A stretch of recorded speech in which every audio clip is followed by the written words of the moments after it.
let's start recording again. Let's start back at the beginning here now that I screwed that up. So we're going to talk about a couple things today. Like I said, we're talking about some physical therapy math.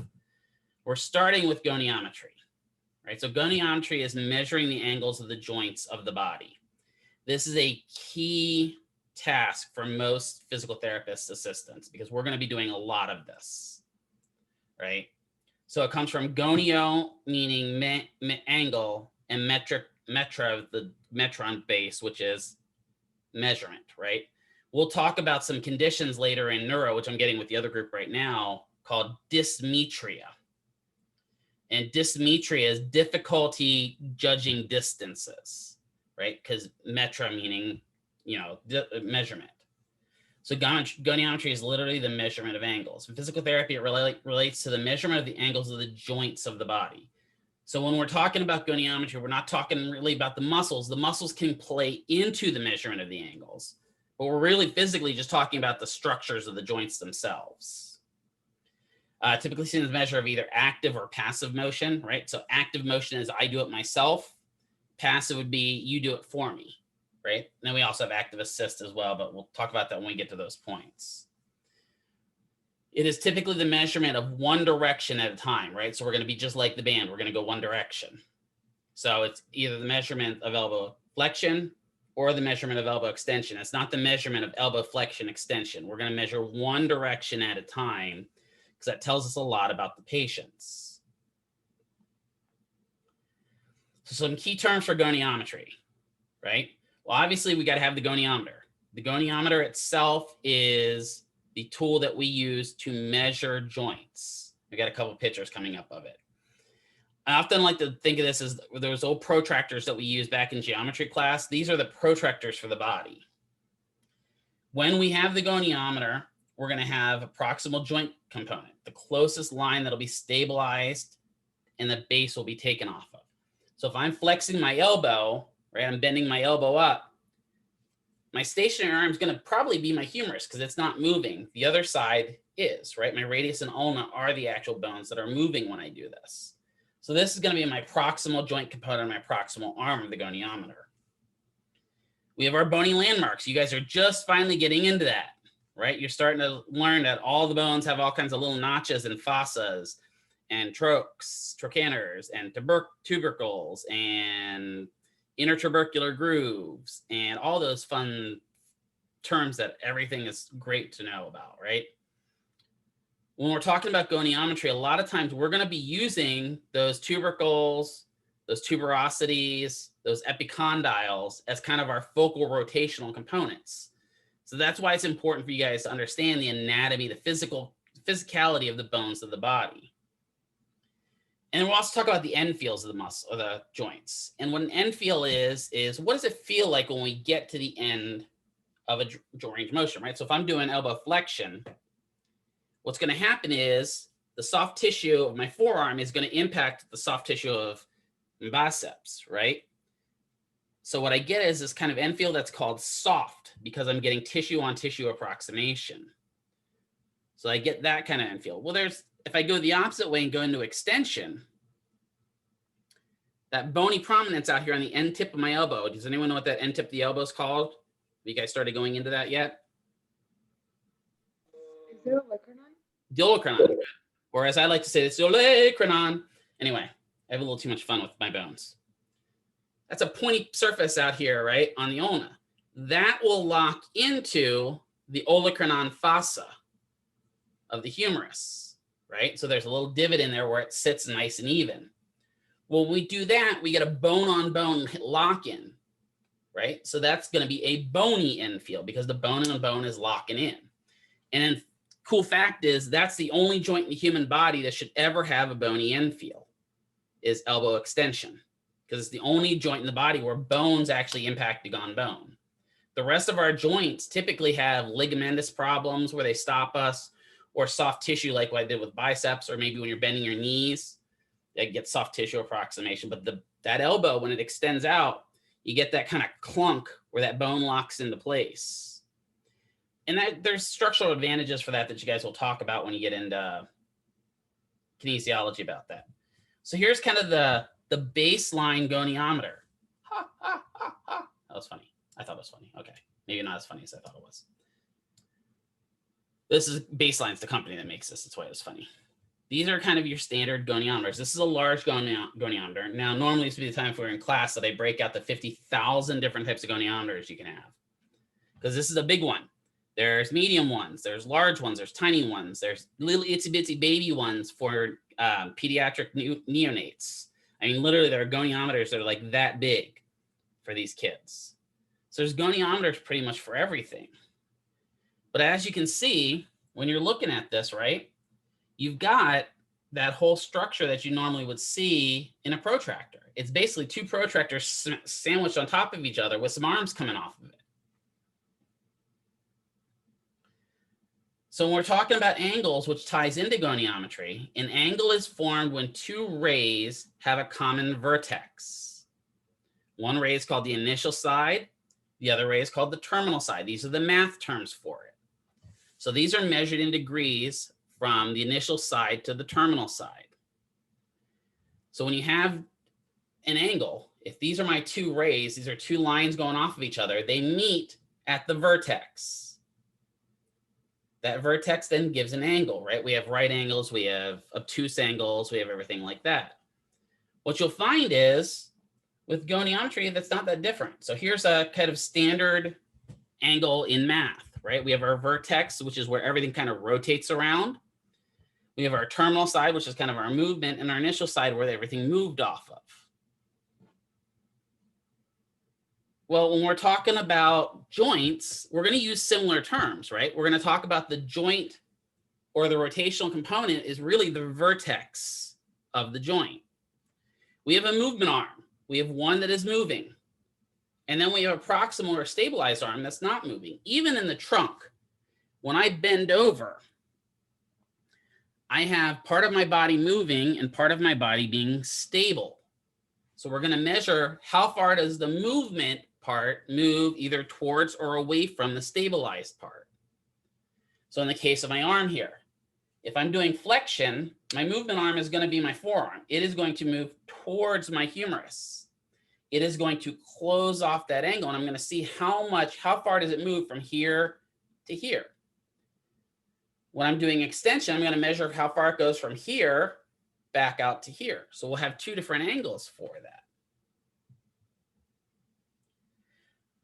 So there's a couple terms you have to know here, right? So any angle where the terminal ray and the initial ray are in the same position would have a total degree of 0. What that's saying is, if you have a straight line, you have no angle. There's 0 degrees. The elbow is an example of that. When the elbow is completely straight, it should be at 0 degrees. Now, some of you guys in here, when we actually get to measuring this, will be a little freaky deaky. And you may actually go beyond 0 degrees, right? You have the term that we used to call back, when we didn't know anything, that you're double jointed. That doesn't exist. There's no such thing as double joints, right? But I heard that growing up all my life because my brother had weird joints where he'd go beyond 0. His elbow actually went out about 35 degrees beyond 0. And it looked kind of creepy and disgusting, and I hated it growing up with him. It just, ugh. He would have hyperextension of the elbow. Exactly, Riley. So he has hyperextension of that elbow because he's going beyond the normal 0, right? Some of you will find the most so far I've had in any class, I had, and I think my brother wasn't 35, but it always looked like it to me growing up because it was gross. But some of you will find, will probably have somebody, the most we got was 22 degrees, and I think that was cohort 5. There was a student that had 22-ish degrees of hyperextension at the elbow. And literally her elbow kind of bent upwards and it was kind of funky looking, right? A lot of patients will get hyperextension of the knees as they lose some strength of their legs. That can lead to really bad problems with gait. So we need to know what these are. An angle where the terminal ray and the initial ray are exactly opposite of each other would have a total degree of 180. Okay, the shoulder is going to be one of those examples. So when I do shoulder flexion, and bring it all the way up. Now, my initial ray is my body. My terminal ray is my arm. They're going to be an exact opposite each other. So the shoulder has about 180 degrees of shoulder flexion. If you're good and not tight like I am, where I've probably only got about 165 degrees. just because I didn't stretch enough. And then any angle that forms a 90-degree angle is considered a right angle, right? And you always saw that with that little kind of extra square drawn in there because squares have right angles. The right angle forms a lot of our theorems in mathematics, from the good old a squared plus b squared equals c squared in triangles to a bunch of other theorems that we deal with in math. So the angles are typically written in the form angle ABC, where A is either the terminal of the initial ray, B is the vertex, and C is either the terminal or the initial ray on the other side. They don't have to remain same, but most mathematics we use ABC in capital letters because it keeps us away from variables then, which usually are lowercase letters. Now for mathematics, you do have to know a couple terms. So we know that if the angles are laying on top of each other, it's 0 degrees. If they're at a 90-degree angle, that's a right angle. If they're all the way out, that's 180 degrees. There's also when we start combining angles. So supplementary angles are two angles, the sum of which is 180. Each angle is the supplement of each other. So if I have two right angles that come together, that would form 290 degrees. That would form a 180-degree total angle, which would mean they are supplements of each other. Complements are two angles, the sum of which make a 90-degree angle or a right angle. And this is the way I've always remembered this with mathematics, and it helped me stick, is if somebody is right for you, they combine you to keep you at nice and straight and keep you right. So if you combine with another person and you two are right, then you make 90 degrees. And that means you complement each other. That was the way I separated. I know it sounds silly, but that was the way I remembered complementary versus supplementary angles when it came to mathematics. And then we have a line that intersects a pair of lines in a plane as a transverse, and that forms 4 total angles. That's for mathematics.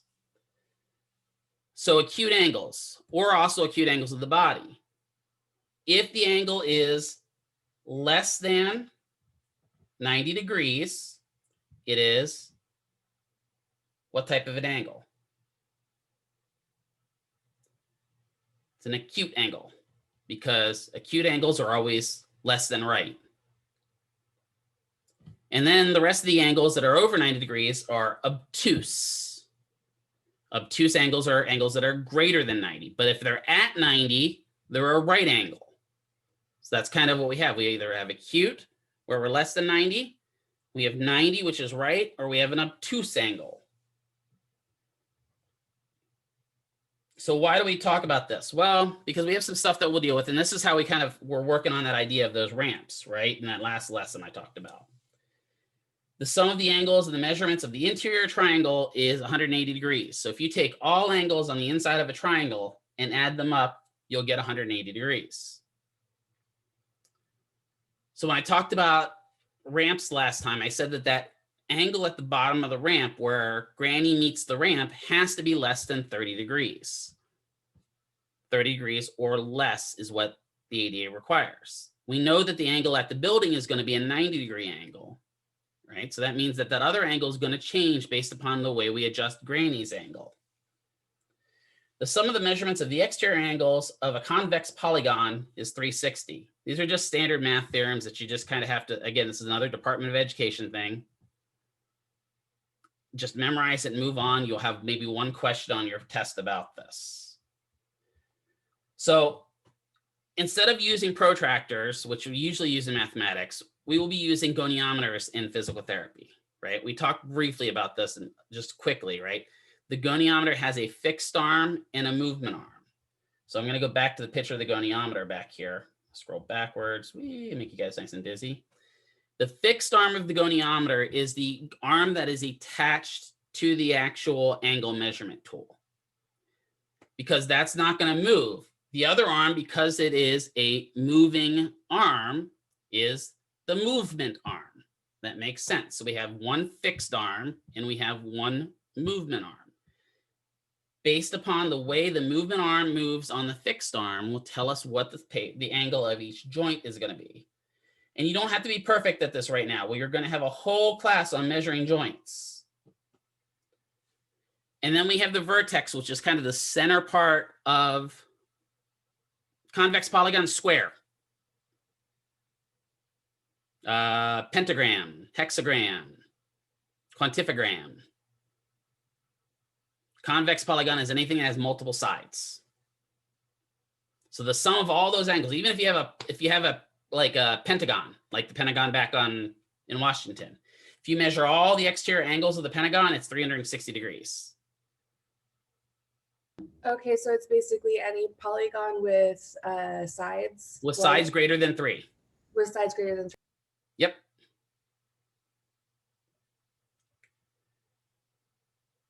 So we're going to look at how this kind of plays into goniometry, right? The fixed arm would be almost like the initial ray in mathematics. The movement arm would be the terminal ray of mathematics. And the vertex of the goniometer is the vertex of the angle.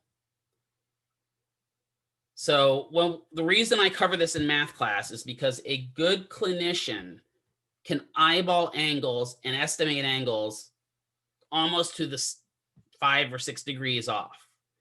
I mean, that's one of the games I kind of used to play when I was in the clinic is if I'd see somebody measuring something, because this is how cool I am and I have no life, I try to guess what the measurement of the angle is while they're doing it, because it helps you to get a good idea of what those joints are. Can be useful in gathering rough data, but it also helps kind of an idea if you make a mistake, because goniometers have a ton of numbers on them, right? And let's say you're measuring shoulder flexion, and you know that shoulder flexion should only have at max 180 degrees of shoulder flexion. But you measure that and you get 330 or 360 degrees of shoulder flexion. That means you've looked at the wrong number. So being able to look at a joint and go, oh, well, if we look at an elbow, right, there's straight, there's fully flexed, there is 90 degrees, right? It forms a right angle. So we know that an elbow flexion is going to have greater than 90 degrees of motion, right? And depending upon what book you look at, it may say anywhere from 130 to 140 degrees of motion. You will have to know that for kinesiology. You don't have to know all of the exact angles of the joints for math. That would just be absolutely mean of me. So don't start freaking out thinking you're going to have to know that. I'm looking at you, Riley. Just kidding. We'll have a whole class on that. You'll have a whole class with me where you have to memorize what are the angles of all the motions of the shoulder, all the angles of the elbow, all the angles of the fingers. Because look how many joints I have at the finger. I have a joint here. I have a joint here, I have a joint here. So all of those joints have specific angles that go along with them. So, Mr. McKeever, so that's a good question. So like for your elbow, if you're measuring extension, you would start at 0 here? Yeah, so for extension, what we're gonna look for is, can you get to a lockout, which would be the 0 angle, 0 degree, right? And if I go past it, I don't think my elbow will even think about going past it.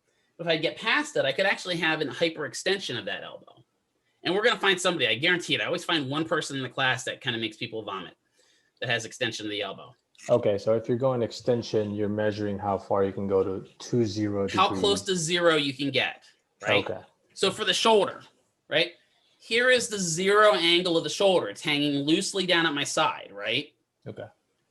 If I have a contracture, I may not be able to get back to 0. Because maybe my elbows, or let's even look at the elbow here, right? Some people end up with a contracture of the biceps where they're stuck here. Now their extension technically isn't 0 anymore. It may be 35 degrees or 25 degrees because they're stuck out of that 0. Okay. And that's going to come into play because we know some angles will be, some measurements of the joints will be at 0. Some of them will be greater than 0. And that's why we have those norms. So if we know that an elbow is supposed to be at 0, and you measure it and the patient's at like 5 degrees, we know they may have a tight joint somewhere that we need to work on, right? And that helps PTs determine some pathologies and stuff like that as well.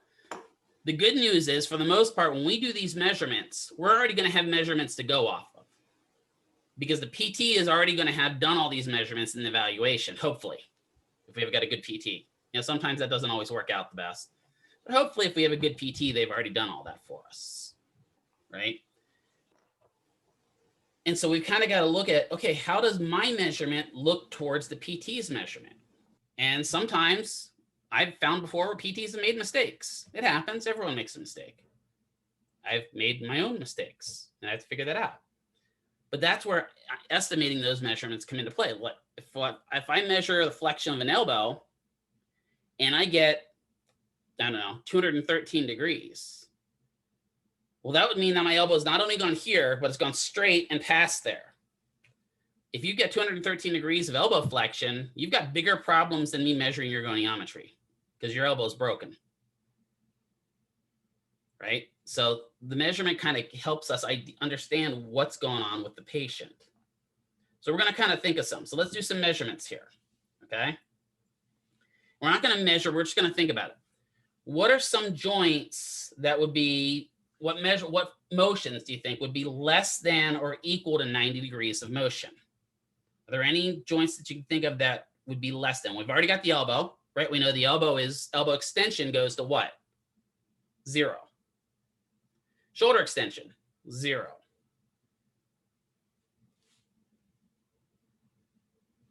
What about the ankle? Right, because the ankle, we go down, we point our toes down, we pull our toes up. You guys have learned that's plantar flexion, dorsiflexion already. You guys learned that in anatomy?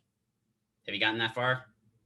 Yeah. Yeah. What about our wrist? Wrist would be a great example too, right? We have extension and flexion. And I sometimes wish they would call that dorsiflexion and extension of the wrist too, to keep it kind of consistent with the foot. That would make things a lot easier, wouldn't it? But we don't ever do that, right? And actually we'd have volar flexion and palmar flexion, but that's beside the point. Yeah, the wrist would be one, right? Wrist could get to 90, right? If I've got flexibility, I might get to 90, but most of the time I'm going to be less than 90. Flexion is probably the one I'll get the closest to 90. Extension, most of the time you measure most people's extension, they're like here, because all of this stuff down here is tight and all bound up. The head. Mr. McKeever, when Yep. you're measuring, just out of curiosity, when you're measuring something like the wrist flexion, Yep. would you have the patient like hold their fingers, or is it just based on how much they can do just using their muscles? Well, we're going to find that. We're going to find that out because there are two different. So there's a couple different kinds we can measure. I may measure passive, right? So I may come in here and I actually may move you into it. And a lot of times passive motion, me moving the patient through it, is going to be less than active motion because I can get a little bit of stretch going on, whereas they pull up into it. And so if I push back, I've got that much range of motion, right? Now, if I let off and I do it actively, that's as far as I can get actively. And why is that? Well, it's because I start feeling that tightness and I say, nope, I'm done. I'm not going to go any further. Right? It's uncomfortable, but you can get a little bit more passively. So yeah, sometimes we will measure passive versus active range of motion.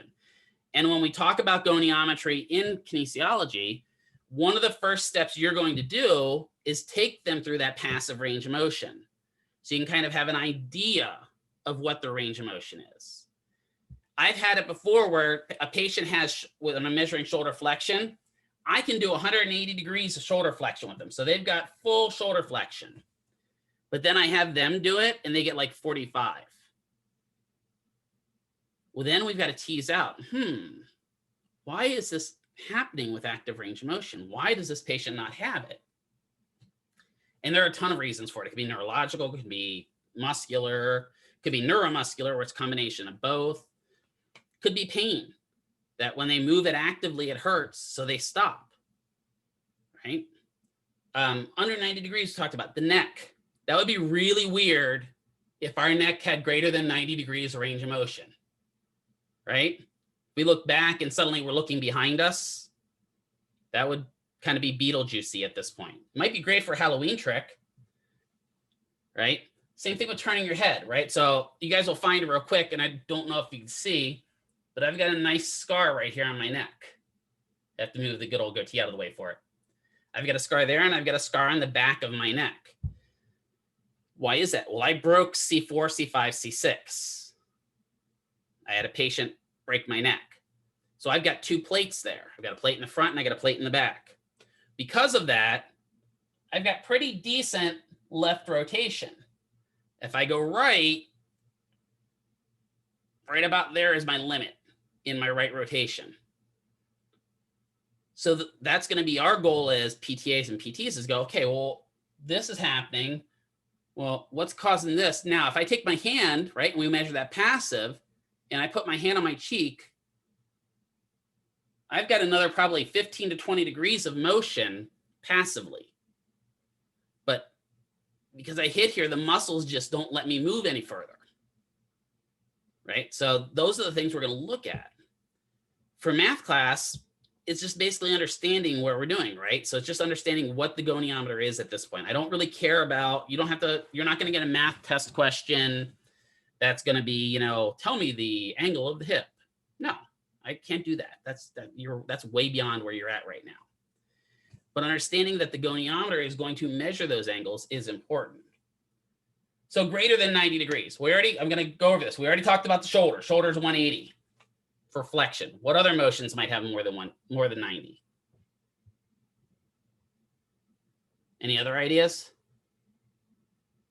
The knee. Yeah, bending the knee back into flexion. You should have more than 90.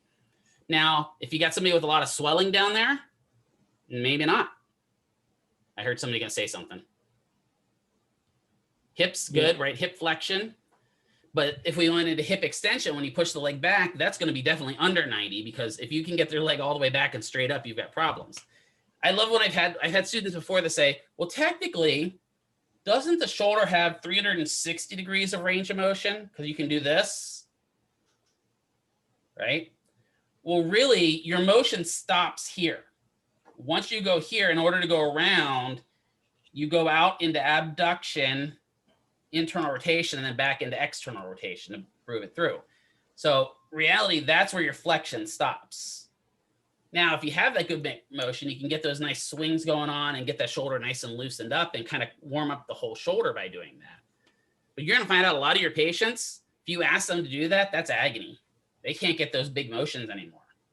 They maybe get here and like, I'm stuck.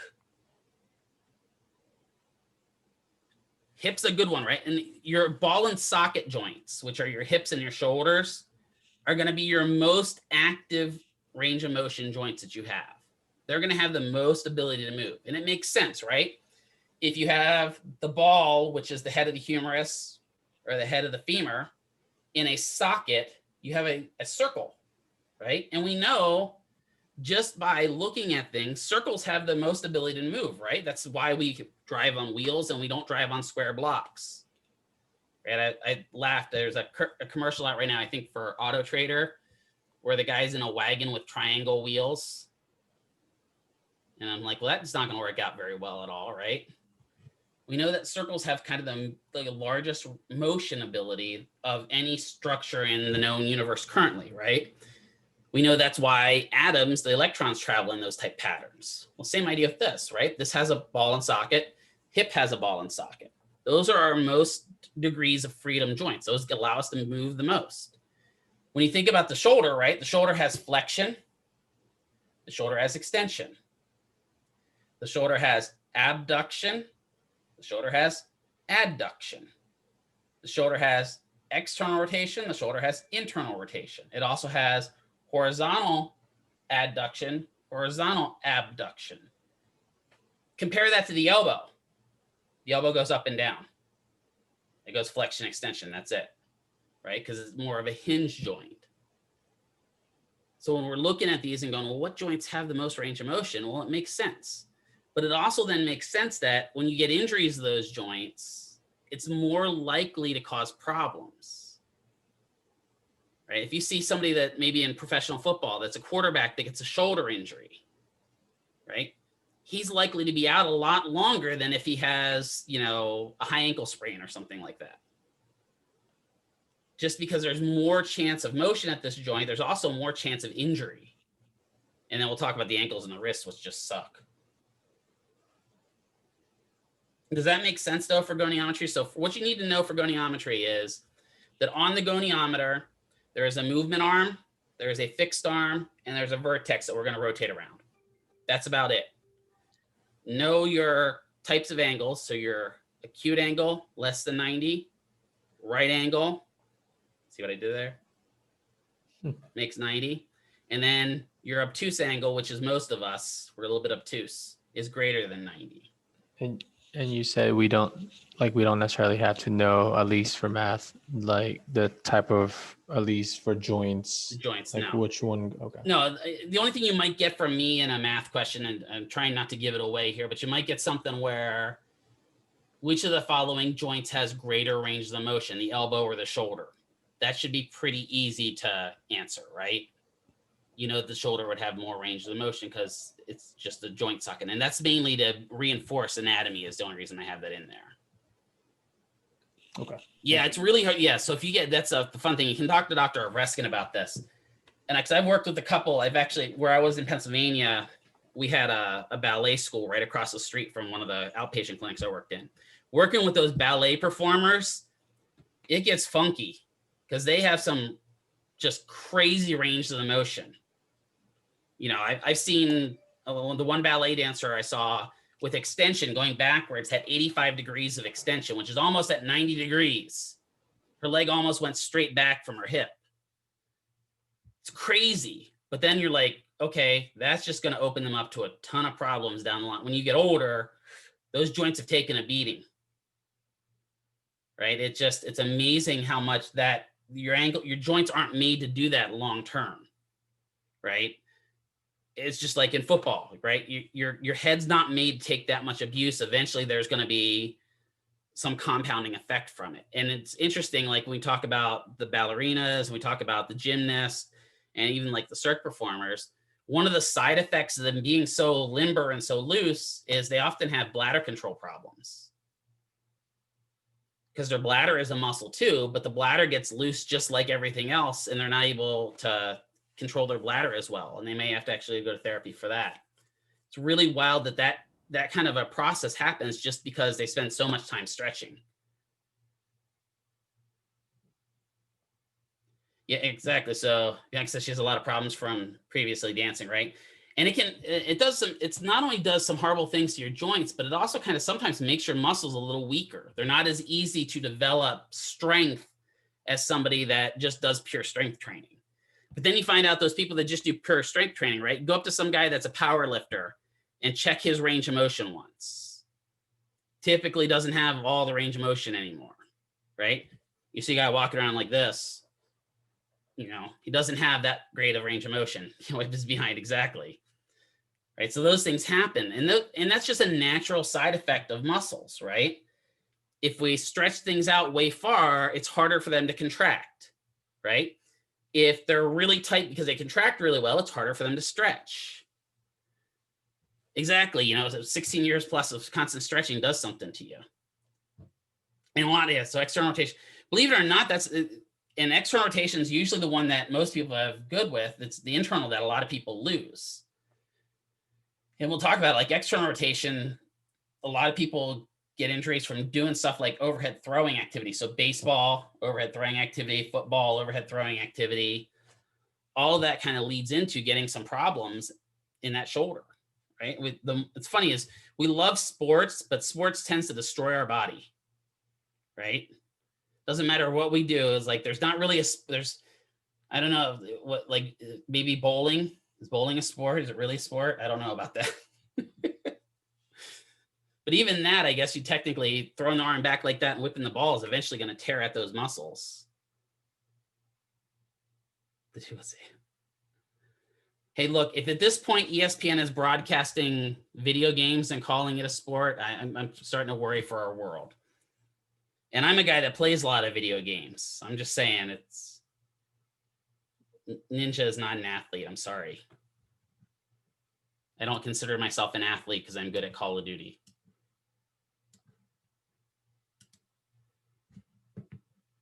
I'm going to ruffle some feathers there if I'm not careful. Ninja's a real athlete. No, he's not. Stop it. And some of you are like, he makes athlete money though. You're right. There is that. Right. But when you really look at it, does he make the same amount as your, as like Patrick Mahomes or any of those? That's the problem.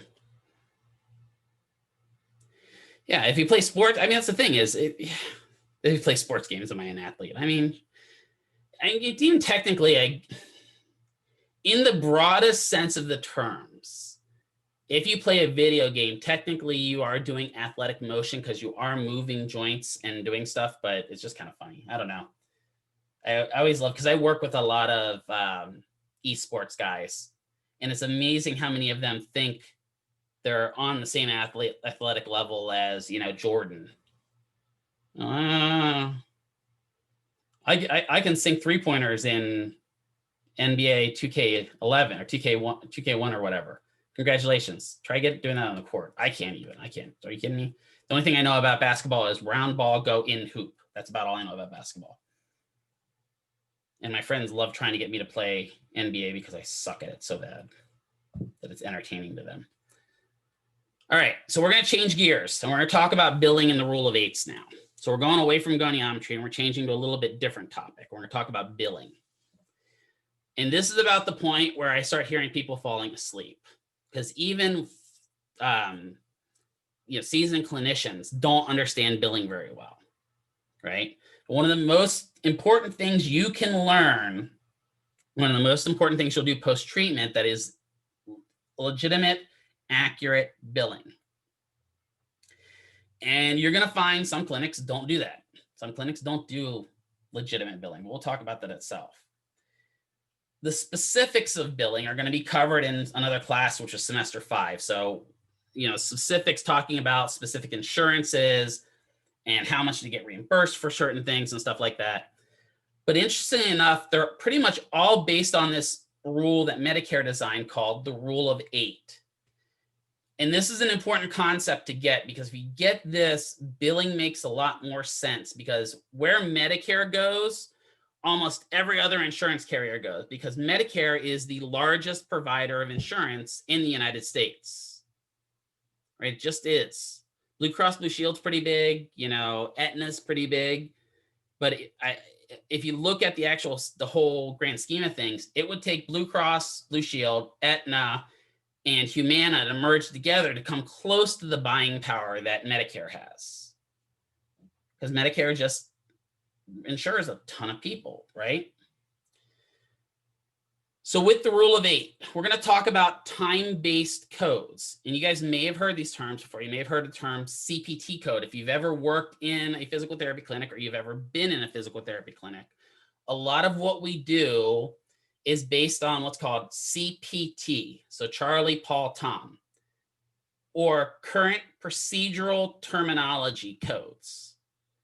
These are basically allowing us to bill for the services we provide for a patient. If we do exercise, there's a CPT code for that. If we train them on walking, there's a CPT code for that.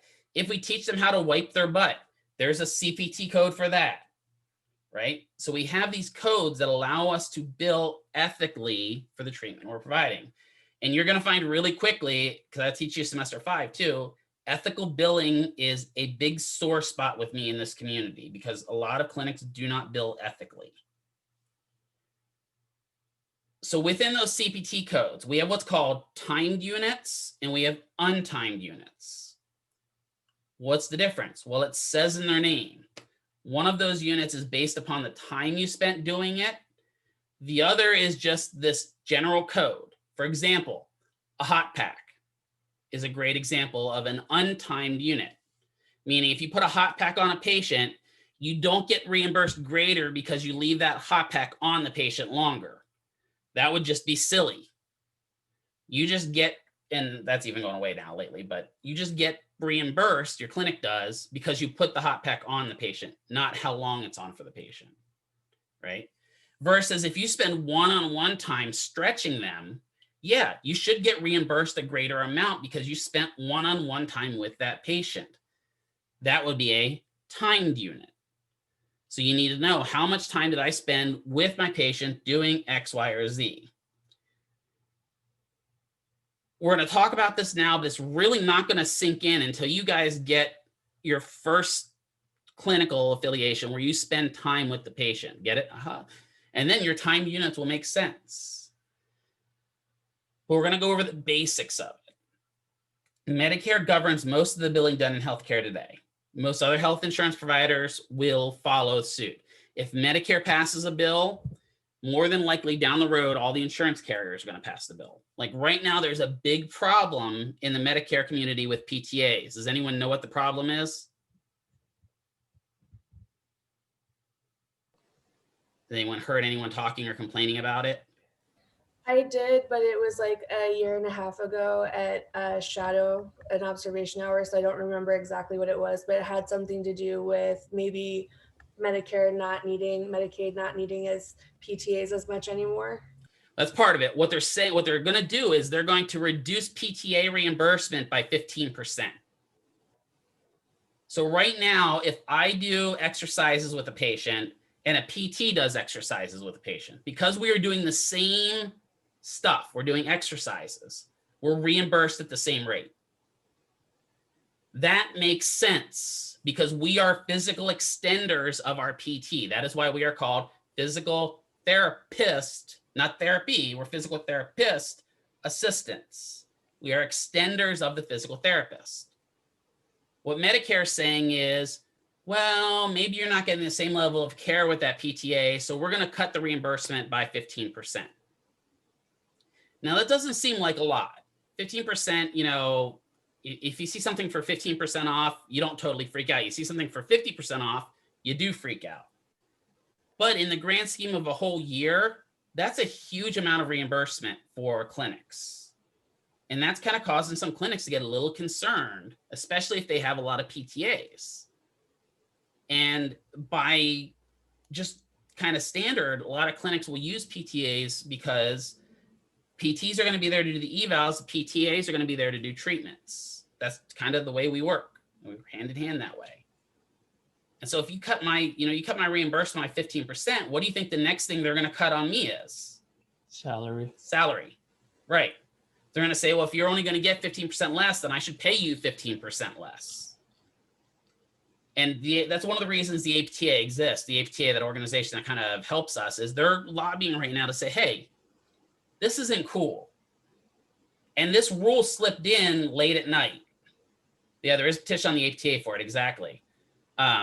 So this whole rule came about because we were there used to be this thing called the physical therapy cap.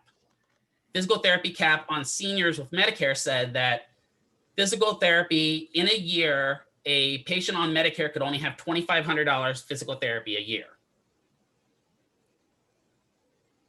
That works out to, on average, be about 20 physical therapy visits a year. And that counts inpatient and outpatient. That's not enough for most old people that are over 65. It's not. They need more care.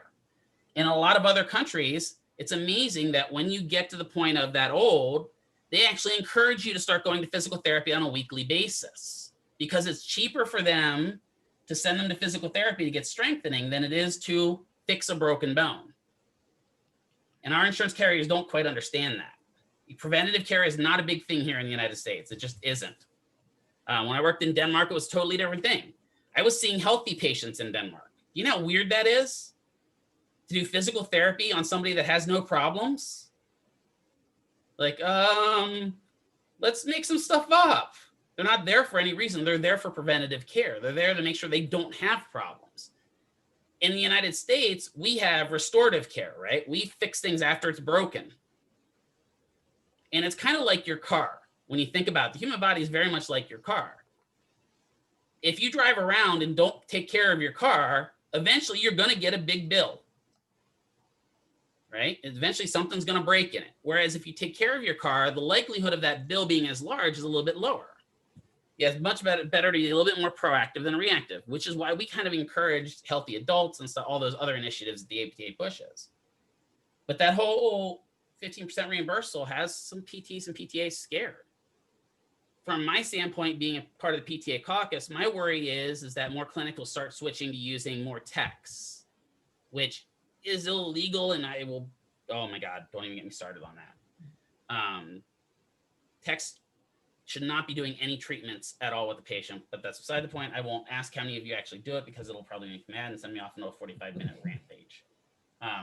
Mr. McKeever, I have a question about like salaries and stuff. So are there any places where a PTA could work and they just get paid a salary or hourly and don't have to deal with all the time-based codes and stuff? Or is that just everywhere? Cash pay. That's what I do. Cash that? pay is where the patient just pays you for a visit. And then I do home health with another physical therapist that owns his company. And, so what happens is he has a set rate for each visit for that time. She pays me and I take a chunk of that payment. So like if you work in a hospital, you'd probably be working with time-based codes? Yep. It's a little different in the hospital. And that's when we get to the insurance, because there's a difference between Medicare A, Medicare B, and Medicare C. And we'll talk about that. There's some minor nuances, but it's pretty much still working with time-based codes. Which one is a little different is personal injury. Personal injury PT usually doesn't use too many time-based codes because they're going to try to get as much money out of the insurance as possible. So they usually don't do time-based codes. They just do flat fees usually. So it just depends. There are some areas where it doesn't happen. I honestly foresee time-based codes going away. I'm going to be 100% honest with you. I think we're eventually going to move from time-based codes to getting reimbursed for results. I really think that's the way physical therapy is eventually going to go. That clinics that get a better results with patients get higher reimbursement rates. And I think that's fair. I don't know about you guys, but I think that if I get my patients better, my clinic should get more money than the clinic that spends, 10 times as much with the patient, right? If I care for my patients, if I am more proactive with my patients, if I do take care of them, if I do keep them from being re-injured, right? There's a health insurance company back on the East Coast called Geisinger. And I don't know if any of you are familiar with that, if any of you have ever been to the East Coast. Where I'm from is where Geisinger started, which was up in northern Pennsylvania. And it's funny because in northern Pennsylvania, Geisinger is not just an insurance company. Geisinger is also the hospitals. Geisinger is also the doctor's offices. And say you're getting sick, you go to the Geisinger. That could be going to the hospital. That can be going to the doctor. That could be paying for your healthcare. It just becomes kind of that nomenclature. But Geisinger has built a model where the doctors, physical therapists, all the healthcare providers are reimbursed based upon results. So if like a surgeon, for example, in Geisinger's hospital is reimbursed at a higher rate if they don't get post-op infections. If it keeps the patient out of the hospital, or if the surgery goes well and the patient leaves the hospital faster and goes home faster. That makes sense, right? Reimbursing for actually, taking care of your patient, to me, makes sense. I don't know about you guys, but it makes complete sense to me. Physical therapists are reimbursed on keeping patients from having falls. They're reimbursed on being proactive. How does that so since we only have a certain amount of time with patients, like in the clinic, how does that affect, how would that affect, like if they go home and, injure themselves? Well, that's the thing is that's where we get into those evals having to be pretty specific, right? Is it that the patient went home and fell because they fell and were stupid? Or is it because we didn't do something proactively to help them? Maybe we didn't give them a walker. That'll affect reimbursement. The other thing that kind of comes along that way is honesty, right? You have to build an honest track, and they do that because they have investigators that are going out and making sure that that all the clinics are being honest. So it's a change in philosophy. It really is. It was kind of hard to work under because the clinics themselves, especially if you manage the clinic, you could be really good 1 year, and then if you have a bad year, your reimbursement goes down drastically the next year. But if you were a really good clinic, you took care of your patients, it took care of itself. It went on patient surveys as well. How satisfied were the patients with you? But the interesting thing is it led us to be one-on-one with our patients. Because we found if we were one-on-one with our patient and didn't have 5 patients that we're treating at the same time, the patients got better, they were satisfied, they didn't complain, and they had less injury. I mean, I don't understand how that there have been multiple studies that show that spending time one-on-one with a patient results in better patient outcomes. We don't understand. I don't know how many of you guys have seen some of the clinics in town here, but we definitely don't understand that here sometimes, because I know one of the clinics I worked at here in town, You know, my goal by my supervisor was I was supposed to see 50 to 70 patients in a 10-hour day.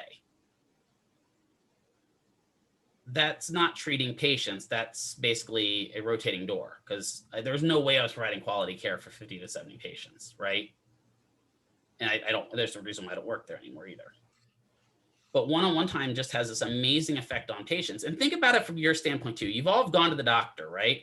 Recently, you go to the doctor, you go into the waiting room, you're waiting on the waiting room, and then you may be waiting in that waiting room 20 minutes longer than you thought. And then they take you back to the room where you see the doctor, and you may be waiting there for another 20 minutes. And then the nurse or CNA or whoever it is comes in, gets your blood pressure, gets all your vitals, gets your concerns, goes out. The doctor comes in for 5 minutes and then leaves. How does that make you feel? Does that make you feel like a valued patient? So do they do like, so you kind of mentioned earlier too about like, you know, some of the PTs not billing correctly or ethically. So especially for something like that, right, where there is just more like a mill, is it like, how often do they do audits? And well, that's the thing. So here's the way some of these clinics get away with it. And you know, this is getting onto that kind of billing idea. Is a lot of those clinics bill Therex, which is 97110, is one of the CPT codes I just talked about. Because Therex is what most insurance carriers expect physical therapy to do. mm-hmm. They don't audit it. So, you know, like if my patient is there for an hour, I bill 4 Therex units. And the reason why those clinics bill those 4 Therex units, because they know if they submit them, they'll get reimbursed. It'll be a lower reimbursement because Therex is one of the lower reimbursable codes, but they're not going to get audited. Does that make sense? Yeah. So it's like Yeah. So then they'll go, okay, well, so in order to make up the money, instead of just having this one patient, I'll have 10 and bill all 10 of them for 4 units for that hour. Okay. Right. And because it's Therex is very rarely audited. That was the way it was in Pennsylvania back in the early 90s to late 90s. Well, then there was a lawsuit by one of them. Honestly, it was one of the wealthy people in town, in the state, and I don't remember who it was off the top of my head. But his mother basically had really bad care and found out that the hospital overbilled. It's not only physical therapy that does this. It's doctors' offices that do this. It's the whole gamut. I'm in physical therapy, so I deal with it here. And Medicare came in and audited the whole state. And man, there was a physical therapy reckoning in our state because specifically at that point, I was working for a company called WellSpan. We had to pay back $2.7 trillion to Medicare. Oof. Yeah. After that, tech usage, done. No more techs treating patients. One-on-one time with almost every single patient. And I'll say it was nice. It was nice to spend time with patients. You know, at most, maybe I had 2 patients that I'm juggling. I can deal with 2 people. Mm-hmm. I can't deal with 10. 10 is just, I'm basically a circus director in the middle going, oh, do you remember when you did that stretch? Yeah, do that stretch with strap. Oh, Johnny, remember these? Do these. You know, it's not a very good therapy. This is from John. I had therapy on the knee. It was like that. Yeah. I experienced that when I had my neck surgery because obviously I was workers' comp because it happened at work. I had to go to a clinic for therapy after I had my surgery. And I went in and I got my evaluation. And when I got my evaluation, the PT came in, evaluated me, was spent about 15 minutes with me getting my patient history and said, well, I'll be back. I'm going to send Joan in to get some measurements. And I thought Joan was a PTA. I'll be 100% honest. I did because it's legal for us to get the measurements for PTs, you know, for their eval that we can go in and get all. So Joan comes in. I'm like, oh, so how long have you been a PTA? And she's like, well, I'm 17. I'm just a tech. I'm like, wait, you get away from my neck. You are not touching my neck. You know, you are not a trained person. I don't want you touching my neck. And I watched in the clinic as I had therapy. I was watching just, you know, it was a circus is what it was. There were 50,000 people doing 50,000 different exercises and no one watching any of them. But they'll bill that. I took over a hospital here in town that was that way. When I went into that hospital, they were way out of code, first of all. They had 2 PTs, 2 PTAs, and 22 techs. And the techs are providing all the therapy. And the way the hospital is getting away with it is we're billing 97110, Therex for everything. I changed it and installed more PTs, more PTAs. And I said, let's do it my way for 6 months. If we're not more profitable in 6 months, fire me and bring everyone back. I don't care. We tripled our profit by doing things ethically and legally. Because now we're billing for stuff that was more appropriate to the patients. Like a stroke patient should be getting billed neuro rehab because they've had a stroke. That reimburses at like 4 to 5 times what a Therex unit is. So I can spend 1 unit with that patient and make what I would make in an hour with another patient. It's kind of amazing what happens when you bill ethically. If you bill ethically, it will take care of itself. So if that is the case, I mean, like, why do these clinics bill unethically? It's easier. Like, what do they get out of it, though? I mean, what they get out of it is less audits, because I will admit that when we started billing ethically, we got audited more.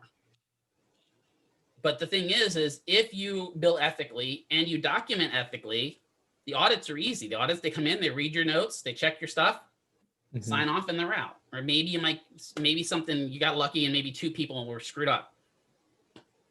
Those get charged back to you. That's nothing really big, right? I don't understand. I don't understand. I've worked at a couple clinics in town that did that. I don't understand it. The other thing I can figure out, it's laziness, first of all, right?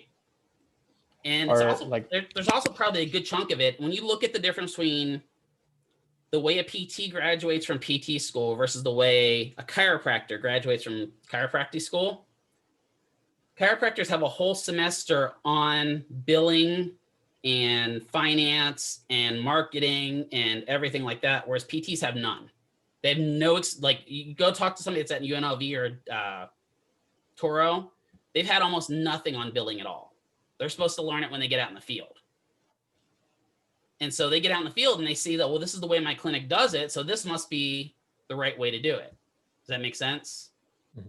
And so it just becomes a laziness thing. I really want to, I want to chalk it up to being lazy, that that those clinics aren't evil, because that's the other option, right?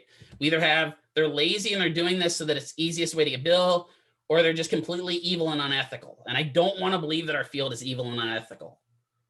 I just want to believe that we're stupid and lazy. Just leave me in that field.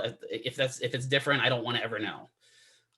Because to me, if our field is evil and unethical, that to me is, then our field needs nuked, right? We just need to wipe the slate of it and start all over fresh again, because you can't, if you have that much rot, then the only way to fix it is cut off the head and start fresh.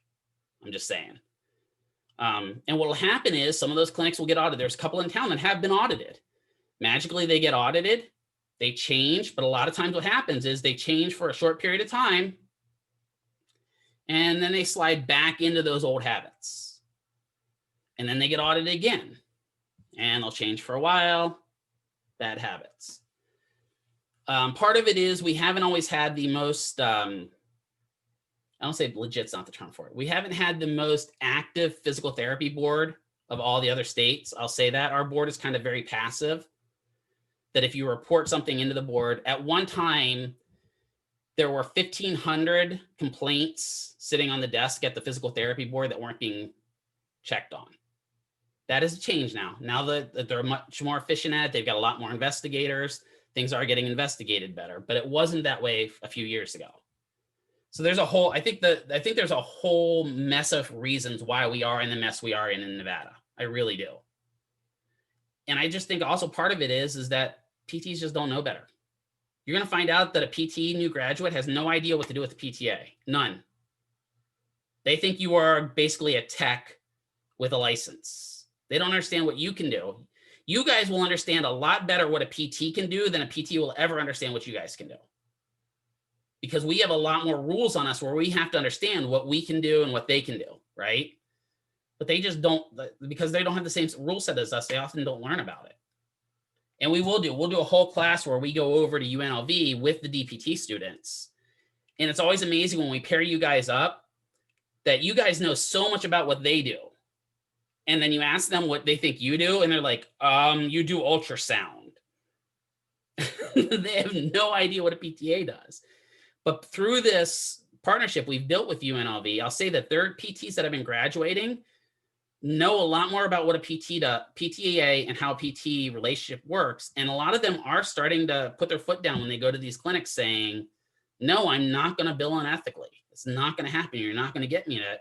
And unfortunately, when those clinics see that, well, then they'll just get rid of that person and hire somebody that will. Right? Some of it's on the clinic manager, some of it's on the billing manager. There's all kinds of problems there that need fixed. If we get audited, we get a massive audit like Medicare did with Pennsylvania, this state's in for a world of hurt. It just is. I mean, it's gonna be brutal. And one of the things I want to teach you guys specifically, and this is why I harp on this, is if you get audited by Medicare and they actually decide that you have been negligent in your duties of billing, they can fine you per incident of fraud. And so what they will do is they will fine you, they will fine your PT, and they will fine your clinic. And the clinics don't reimburse you for those fines. It's not like they're like, oh yeah, our bad, we told you to do it. What do you think the clinic's going to say if they find out you're doing, oh, we didn't know they were doing that. Oh no, we bill ethically for everything else.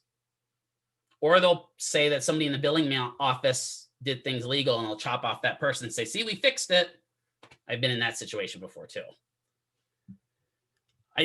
That's a long answer of, I don't know why we do it and it's stupid. That's pretty much my long-term answer for that. It's kind of scary. It's a scary word out there a little bit to be a PTA, but if you stick up for your ethics and you stick up for your rights, you'll be fine. I will say this though, if you do your clinical affiliations at a clinic that might be a little less than ethical, what I will tell you is just get through it, right? Just get through it, put your head down, charge through, get those clinical hours done, and worry about it afterwards. Because as a student, they can't fine you. Does that make sense? Because at that point, it is on whoever is your supervising PT, PTA, whoever it is. They can't fine you at that point. Put your head down, charge through, get your hours, get done. Because I've had a lot of students when they're out in clinics, they'll email me or call me like, Mr. McKeever, man, they're having me see 60 patients. And I'm like, okay, well, now they've told me. So unfortunately, guess what I have to do as, being part of board? I now have to report that. And I do. And I end up with, I'm on the bad side of a lot of clinics in town. I hate to say it. I probably can't be a PTA anywhere in town anymore. But in the long run, it's better. I hope that explains it. Does that kind of cover what you're asking? That was a long rant. Sorry, that was my squirrel moment. Well, it's about, yeah, let's pause here because this is when we start getting into the actual rule, it's going to get a little bit more complicated. So let's pause here. Let me stop sharing. Basically, what I can tell you guys is they're not all bad. All the clinics aren't bad. Is there an overabundance of bad? What it seems like to me is not that there's an overabundance of bad, but it seems like they hire more people in those clinics. So it seems like we run into them a little bit more frequently, right? And you can be an agent of change in some of those clinics. I've seen some students that have gone out and changed the way those clinics have billed. They graduate and they get hired and they're like, no, I'm not going to do this. And so they end up changing the whole demeanor of the clinic. You can do that. I mean, I did it, and I'm a PTA. I'm not a PT. And I changed the whole dynamic of one of the hospitals in town because I was hired as the director of rehab to clean it up. I don't know how they're doing anymore. I haven't been back there ever since I broke my neck, honestly, but I know that the guy that took over for me stayed in my wheelhouse. So I don't know if he kept it after I was way gone, but the good news, like I said, I don't think we're gonna have to worry about this much longer. I don't think we're gonna be able to unethically bill much longer because I think Medicare is going to change it. Right now, what's called our billing is called fee for service, right? So transactional. We do Therex, you get reimbursed. I think it's going to go really, and just from what I've seen from all the Medicare conventions and stuff like that, is it's going to go for fee for results. And when that happens, there's going to have those clinics that are mills are going to have to change. Because they start getting bad result surveys back and that reimbursement drops, they have no choice. They're gonna have to, it's gonna be one of those where you either adapt or you die. And what that means is that the clinics that are doing stuff that picks up their business, they have to hire more. It's good in the long run. We kind of weed out those bad clinics. So, you know, if you're asking me to look in a crystal ball, how long is that going to be, Mr. McKeever? I'm going to say probably in the next 5 years. If we were able to go, and I talked about this briefly in math, if we were able to go to a Medicare for all system, or at least a Medicare for most system, maybe we'll keep private healthcare over here, but open it up that anyone can buy into Medicare. That changes a lot because Medicare has a bunch of rules for billing. Like, you can't have more than one person at a time with a Medicare. You can't, like, if I see a Medicare patient as a PTA, I can only see one Medicare patient. I can't see 3 or 5 patients. That's illegal. Can't do that. So now that gets us back to that one-on-one care. So I don't know. There's some good things about it and there's some bad things about it, but I'm a big proponent of single payer healthcare. I'll preach about that till I'm blue in the face. I don't think we should be a for-profit healthcare system. Doesn't mean you can't make money. Don't get me wrong. I'm not saying as PTAs we won't make money. I just don't think that hospitals should be judging their profits on whether people come in and how long they're in the hospital for. They should be judging on getting people better and make money that way. That's it. Any questions on my ramblings?